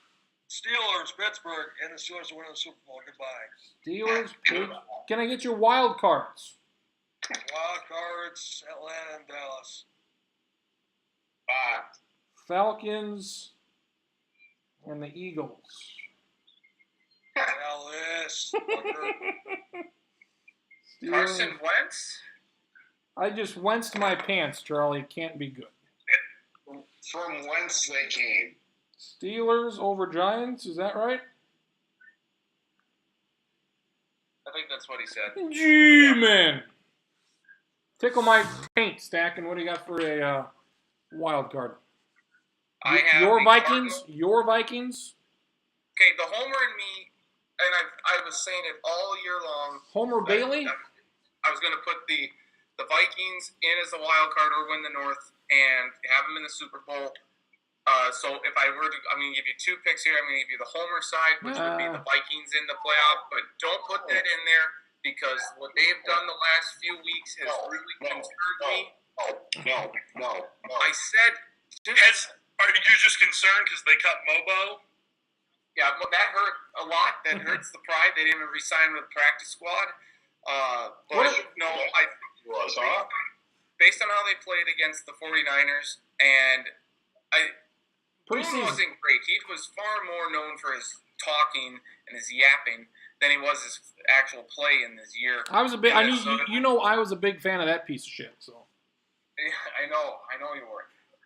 So the offensive line still is a huge concern to me, considering who they have on there. Yes, it is. So I gave him 9 and 7. I don't feel good about that at all. The homer in me would say 11 and 5 or 12 and 4 at the best. But I'm not going to go there. I will go with my wild cards. Arizona 11-5. I think David Johnson, Carson Palmer, Larry Fitzgerald, tremendous. Hopefully the Honey Badger can stay healthy this year. So I have the Cardinals at 11-5, and I'll give the Bucks the other wild card at 9-7. How about Arizona trades for Andrew Luck? Why the hell would they do that? Carson Palmer will probably be good enough this year. Carson They Palmer. have Blaine Gabbert, who could be. Oh, I forgot. Well, according to Bruce Arians, Blaine Gabbert, a name you'll never forget. I guarantee you that. I'll never forget that motherfucker. Marcus. I'll never forget that he got picked in the first round after only throwing 14 touchdowns in the past first offense. Amazing is what it was. Falcons and Cardinals are my wild cards. You have the Falcons winning the division. Oh, okay. Cardinals and Vikings. Woo! Let's go. Skol, Marcus. Skol. Skol, Charlie, what do you got? I have Long cut. Falcons, one spot in the wild card. I'm glad you're sitting down, Stacking. This next one's going to stay. I have the Lions as the other wild card. And so here I am. I'm going through all these picks, because that's what I do. And I have the Lions at 5-11, and I don't know how the hell I got to that. Matthew snapped away. I really don't know. If he breaks his leg, then the Lions will not make the playoffs. Well, I mean, I have the Bears with 4 wins. That's probably a little high for them. They should only have 3. I mean, I have the 49ers at 2-14. I don't see that happening. I really don't. I am so fucked up here with the NFC. It's bad. It really is. Oh, fuck. I'll make this comparison, Charlie. Here's what I'll say. Okay? You know how much Amon hates the Royals? I do. I think the Lions are the Royals of the NFL. They're a bullshit team. I like that.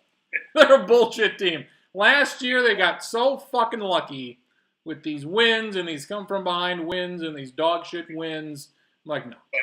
And having no running back, sorry, Zach Zenner. The Vikings should every year should sweep the Bears, should sweep Detroit. They lost 2 and 3 out of 4. That's a goddamn embarrassment. That's embarrassing. Lions. What do we say, Marcus? What do we say?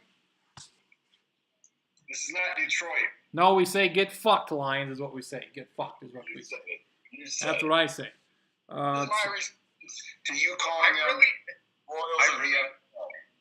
I really hope the Vikings can go into Chicago and beat the Bears on Monday Night Football, but after last year's debacle, and Mike Zimmer's probably going to lose sight in his other eye in this game.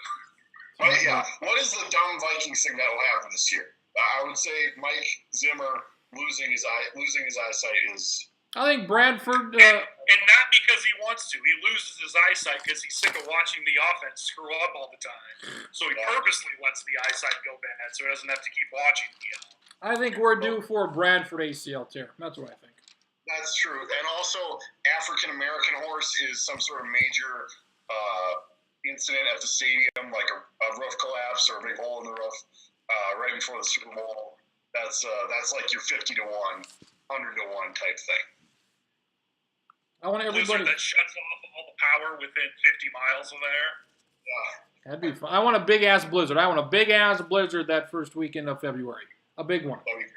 That'd be great. I got my Sports Illustrated here. What do you think, Charlie? What do you think they got the Vikings doing this year? 6-10. Much like me, my guess is they have them going 8-8. Marcus?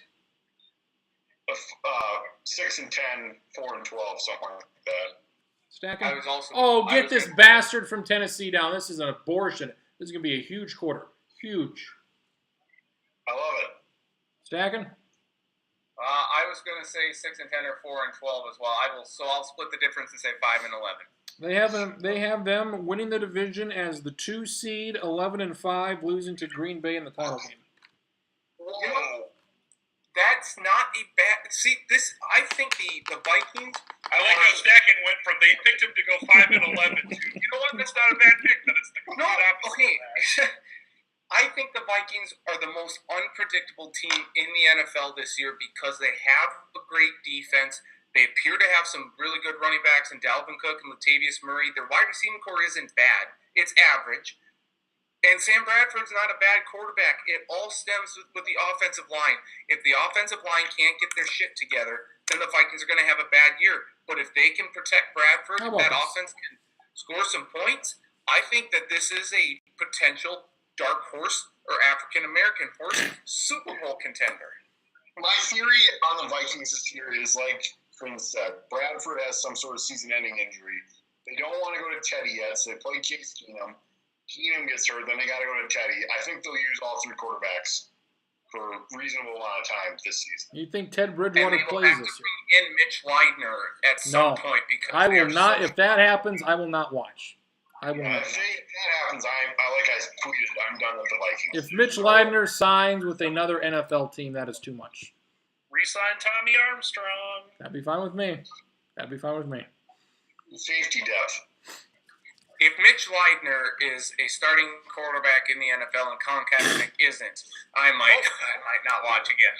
Start for any of the other 31 teams. As long as it's not the Vikings, I don't really care. No, I'm just saying in general, if Mitch Leidner is a starting quarterback in the NFL. Encourage it. I hope the Vikings play that team twice this season. I hope it's the Lions, the Bears, or that. Charlie, here. What's my big prediction for the Vikings? For the weird thing that's going to happen? Terrorist attack? Close.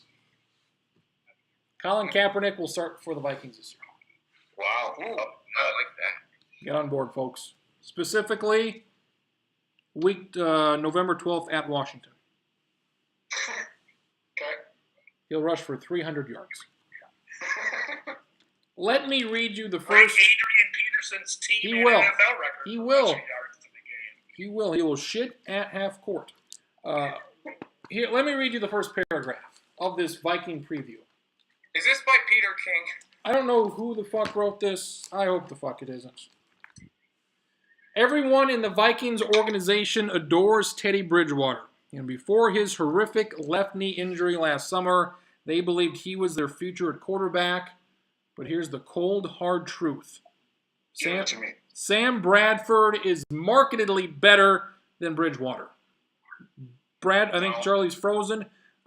Bradford has superior arm strength, accuracy, drop back timing, and he, not Bridgewater, is the one Minnesota should worry about re-signing after the season. Lay some truth on me, Nathan Stacken. I think that's not an unrealistic take. I think that is fucking insanity. Okay, what that is. The one thing that we have questioned before with Sam Bradford is his health. Sure. That's the key with him. Sure. And Teddy Bridgewater hadn't proven himself yet to this point. Now, people were excited last year. I was excited last year. Saying, no, look what Teddy Bridgewater could do. He can escape. He can throw it okay, but he was a little inaccurate on the deep ball. So we haven't seen the best that Teddy Bridgewater has. And maybe the best that we expect of him is not something that he possesses. Whereas with Sam Bradford, and yes, he's smart. He has a pretty good arm. I think that, yes, I mean, his escapability isn't great, but the fact that he was able to stay healthy for 15 games last year with that dog shit of an offensive line, and yes, you're probably right. We are due for him to get injured this year. It's, God forbid, tear another ACL, which I hope does not happen. But I think that's an absolutely astute point there by Sports Illustrated. I think the best case scenario for the Vikings is that Bradford plays extremely well this year, and they have a tough decision to in the offseason whether to keep Bradford or Bridgewater.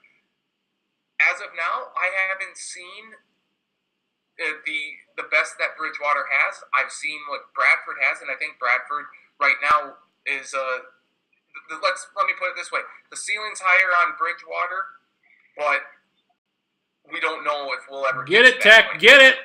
They got it. Charlie, did you hear that?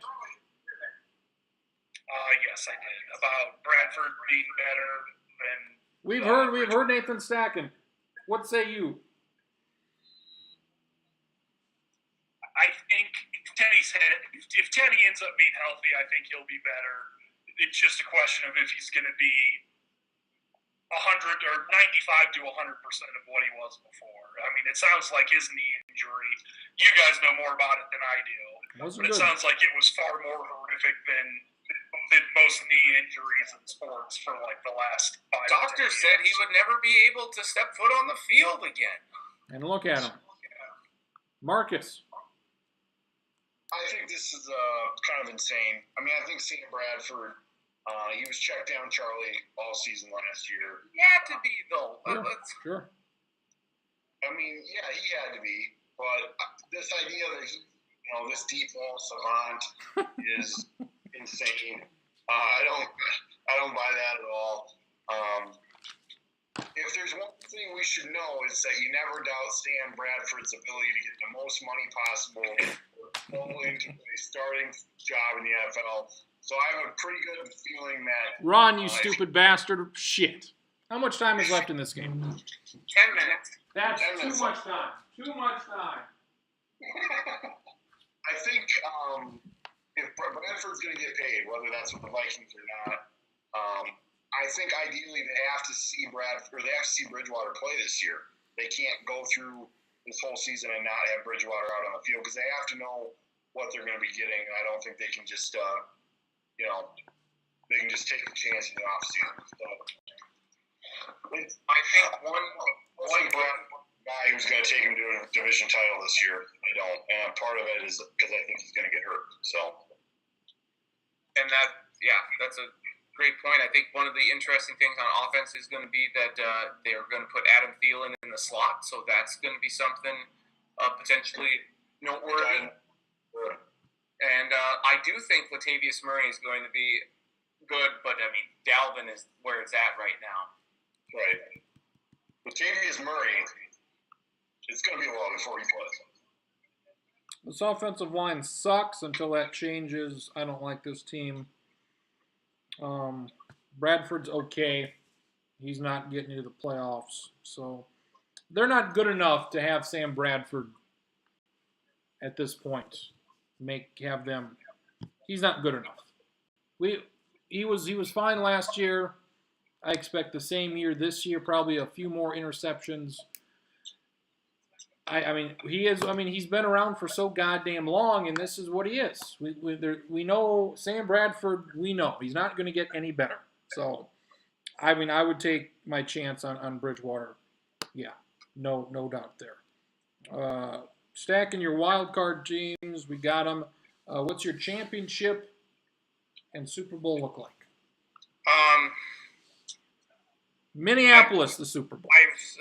I don't want Green Bay in there. I have a bad feeling they will get in there. Right now, I have Seattle beating Green Bay week 1, which is the deciding factor in who gets in or who wins the division.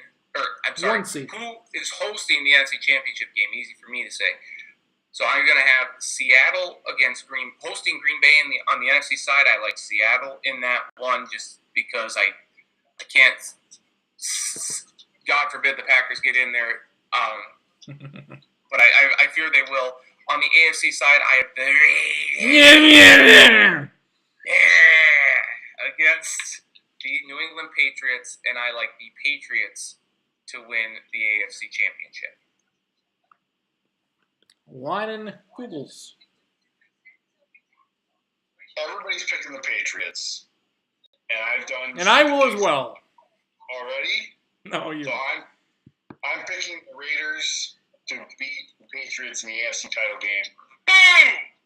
Foxborough. I'm doing it. I don't care if it's wrong. I don't care if any of these picks are right. None of it matters to me.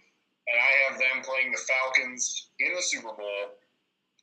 Falcons, like the last Super Bowl we held in Minnesota was Bills Washington. And so I want it to be, the next 20 years when the Vikings host the Super Bowl again or whatever it is, I want it to be a weird Super Bowl that it was like, oh yeah, those played in it. So Falcons, Raiders beat the Falcons in the Super Bowl. How stupid is that? And then they will give, during their championship parade, they'll all give the middle finger to Oakland and say, see you later, we're going to Vegas. That's exactly right. Who does Atlanta beat to get to the Super Bowl? Atlanta beats Seattle. Beating Seattle. Shirley Hildebrand. Like these other two gentlemen, I also have both the Patriots and the Raiders in the AFC title game. I have the Patriots winning. NFC, where do I have it? I've got it on here now. I can't find it. I have the Packers and the Tampa Bay Buccaneers. Ooh. I got the Bucks going to the Super Bowl. Pigs. Is that fucking It's right? Is that fucking right? Hard knocks. Wow. And then I have, much like the year before, I have the Bucks losing in heartbreaking fashion to the Patriots in the Super Bowl. Wow. So we've got this. Not a comeback, but heartbreaking nonetheless. Unlike. Can I give the homer pick right now? The homer Super Bowl to me would be Vikings Patriots, with the Patriots losing. The hated, the feared outcome is Packers Patriots, with the Packers winning. You have Seattle over New England. Do I assume New England beats Seattle like a drum? Not so fast, my friend. Seattle gets revenge. Seattle takes down New England. How do they win the game? There's only one way New England can win the Super Bowl in Minneapolis. Pete Carroll runs out onto the field, takes the ball from Russell Wilson, and runs it in himself. Blair Walsh kicks the game-winning field goal. Yes. Oh, that's so true. Yes. I like it. I have the Packers over Seattle. I have New England beating Kansas City. I have the Packers beating the Patriots. Stacken hates it. I'd be okay with that Super Bowl, though. I would like to see those two teams play in the Super Bowl. Then that would not be. Oh, I can't say it on air. Never mind. You can't say it on You air. can't say it. After saying the fuck eyes earlier, you can't say what you're going to say now. Right, because this is far worse than. Yeah. That one was one of my better ones, though, I will admit. I have this being Tom Brady's last game. That would be something. It's stupid of me to go against the Patriots. It really is. Let me ask you this: What do the Patriots have fewer losses than the Jets have total wins this year?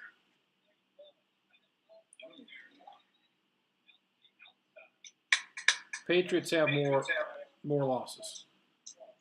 I agree. I think the Patriots lose 3 games. I think the Jets only win 2. I have the Patriots right now in the 14-2, 15-1 range. I have the Jets at 2-14 with wins over Shoddy's Jaguars squad, and then a Christmas Eve win over the Chargers, because the Chargers will not be in the playoff picture by that point. Flying cross country on Christmas Eve to play a cold weather game does not seem very fun. And if you might recall, who did the Cleveland Browns beat last year for their only win? Chargers, right? The Chargers. Actually, that would be so much better if the Jets were winless until Christmas Eve and got the one win against the Chargers. Go, Chargers, go. That's going to be one of my bold predictions this year. The Chargers will lose to the Jets to give the Jets their first win of the year. Only win. Their only win. We all have 5 different playoff or Super Bowl wins. Packers, Steelers, Seahawks, Raiders, Patriots. Charlie, are you surprised you're the only one to pick the Patriots? I am quite surprised as probably the person who dislikes the Patriots the most. I should go with the Patriots. It's dumb of me to pick Seattle. It's really dumb. They did just get Sheldon Richardson from the New York Jets, so that'll help their defense. I don't know what the fuck I just did. I really don't. I think Aaron Rodgers wins. Basically, as a Dolphins fan, I have been pounded ever since 2001, of investing so much energy on hating the Patriots and hoping they lose every game. But over the last, 4 years or so, it was like, you know what? They lose so rarely. It's okay to enjoy when they lose, but don't put that much effort into hoping they lose all the time. You're probably taking decades off your life. I mean, I'm probably going to die of a heart attack at 53 anyways. There's no reason to make it 43 instead of 53. I like Aaron Rodgers to win MVP. Yeah. Nice segue. I realize I set you up poorly to transition from that. He will not die at the end of the year. What do we got? Breaking news on the bottom. What is this? JD Martinez hits 4th home run against the Dodgers. That's notable. That's something to note. Aaron Rodgers, MVP. Nathan Stacken, you're the MVP. Oh, boy. Let's look at it here. Aaron Rodgers is the smart pick. MVP and any bold, my bold, I don't know, Kaepernick with the Vikings. I think it's something else. Well, I say Tom Brady wins the MVP for the Patriots because they'll go 15-1 or 14-2. A wild card pick for MVP could be Brandon Cooks now that Julian Edelman is out. I guess my bold prediction for the year, looking at, I hate what I have on the NFC side. You always do. You always do. No, but I know the Lions aren't going 5-11. I know the 49ers aren't going 2-14. These are stupid. This is stupid how I have it. I don't understand how it came to be. So be it. I guess the ultimate bold prediction would be the Vikings become the first home team There you go. to be in the Super Bowl. I will go with that. With my second one being what I said earlier is that the Colts will be the worst team in the AFC South. Colts. Charlie. We may have lost Charlie for the 28-21. We're looking good, got Tech. Coming up on 400 rushing yards. That's always good to see. See if Charlie Hildebrand joins us one more time. Anything else before we wrap it up? Twins. Twins Not so. they lost a couple here. Yeah. No bueno here. Stanton, 53 home runs now. That's great. And the Dodgers lost 8 of 9 now. 9 That's of 10 now. They're down 9 of 13. 10. 13 to nothing they lost to Arizona. 13 to nothing. Not good. Not good for them. Twins, I want to ask Schottenkirk. He doesn't think Twins are making the playoffs. I think they are. Yep. Who does he think is? Twins half The game. Angels made 2 big trades though with Yep. for Upton and who's the other guy Brandon that they Phillips. Brandon Phillips. Yep. The Astros got Verlander. I think that will It's good. certainly help.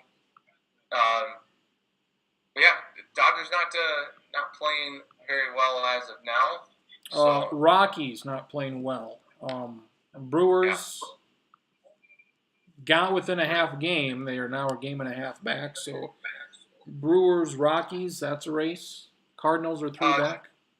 should note, even though it was against Duquesne, Jake Weineke had 4 touchdowns, Yes. 6 catches, 75 yards. That's pretty damn good.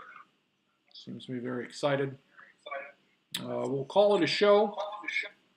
Charlie waiting in the wings here. My bold prediction is that Joe Mixon leads the league in rushing. I like it. I like it a lot. There we go. Got the big stacking league draft coming up tomorrow. Yep. And we'll see. We'll see how the season goes. Yes, we will. I will also say, this is the year I felt the least prepared for fantasy that I ever have. So This will be the first time we'll have an auto pick team, maybe. So there we go. we'll hope you can get in for some of it. There we go. We'll see you next week. A 2-hour extravaganza. Next week, Lounge 2:30. Let's wish our Got Tech squad good. 1st and 10. Let's run that clock down. So we'll see you next week here inside the Sports Lounge.